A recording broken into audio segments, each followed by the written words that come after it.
हुजूर ने फरमाया जो बीवी अपने शौहर के कपड़े धोएगी,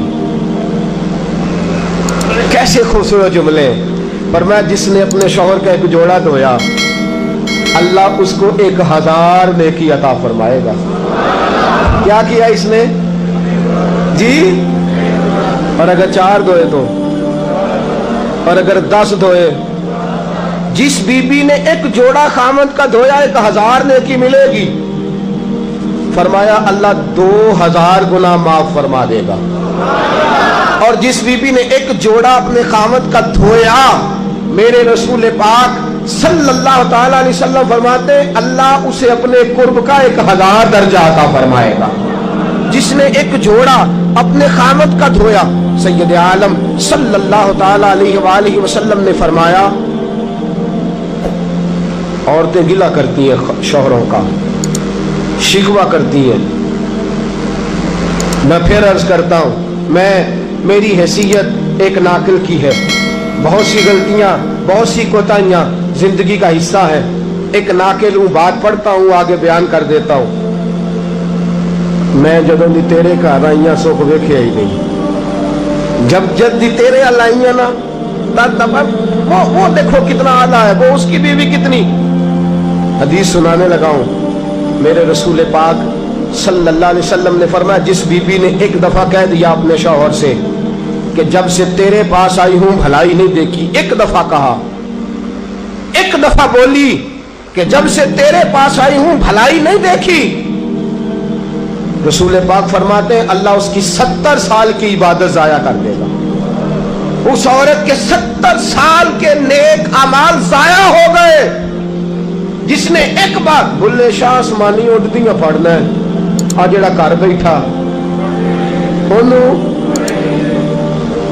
बेटे की जन्नत मां के कदमों में, और औरत की जन्नत उसके शौहर के। आप बड़े राजी हो रहे हैं, कुछ दिनों के बाद मजमून आ रहा है मियां बीवी के हुकूक का, आपने भी फंसना है वहां। लेकिन आज जो उन्वान है मैं उसी पर बात कर रहा हूं। नबी पाक सल्लल्लाहु ताला अलैहि वसल्लम ने फरमाया जो औरत एक बार कह दे कि भलाई नहीं देखी, फरमाया अल्लाह तबारक व तआला उसके 70 साल के नेक अमाल जाया कर देगा। और सैयद आलम सल्लल्लाहु अलैहि वसल्लम ने फरमाया जिसने अपने शौहर के आगे जुबान खोली और उसको बराबर के जवाब दिए और उसकी इज्जत को तार तार किया, फरमाया कयामत के दिन अल्लाह उसकी जुबान को 70 गज लंबा कर देगा, उसके गले के साथ लपेट देगा। फरमाया वो तड़पेगी, रोएगी, या अल्लाह ये क्या हुआ? तो रब फरमाएगा तू अपने शौहर की इज्जत नहीं करती थी, तू उसका एहतराम नहीं करती थी, तू उसका कहना नहीं मानती थी, तू उसकी इताअत नहीं करती थी, तू उसके हुक्मों पे चलती नहीं थी। मेरे महबूब का शहर मदीना, एक आदमी, एक सहाबी जिहाद को निकले, अपनी बीवी से कहने लगे मैं जा रहा हूं, मेरी इजाजत के बगैर घर से ना निकलना।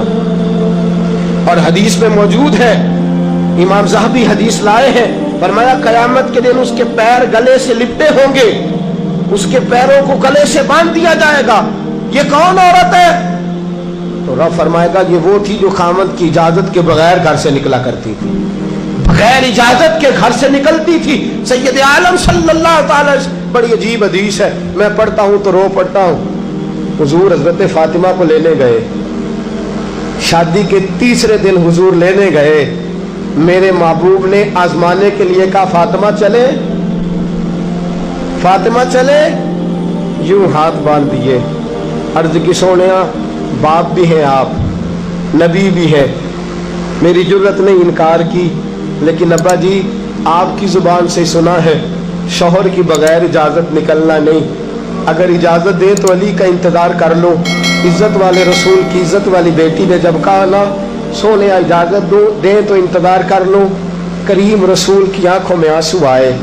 फातिमा कहती है मेरा कच्चा घर और मेरे रसूल पाक ने अपनी तामत को समेटा और समेट कर नबी करीम अलैहिस्सलाम कच्ची जमीन पर दीवार से टेक लगा के बैठे। आज अजीब है, जनाब अली भी देर से आए, पहुंचे, हुजूर को बैठे देखा, यूं नजर उठी, हजरत अली से मेरे मुस्तफ़ा ने पूछा, हजरत अली से मदीने के महबूब ने पूछा कि अली कर तू इजाजत दे तो बेटी को ले जाओ। हजरत अली फूट फूट के रोए, मेरा रूप भी नहीं ते मेरा रंग भी नहीं ते मैनू यार मनान दा ढंग भी नहीं। तू अमीर हरम, मैं गरीब बेनवा, तू कुजा मन कुजा। सोने अली जितनी भी इज्जत है तेरे कदमों की बरकत से है, हुजूर मैं इजाजत दूं। फरमाया फातिमा को मैंने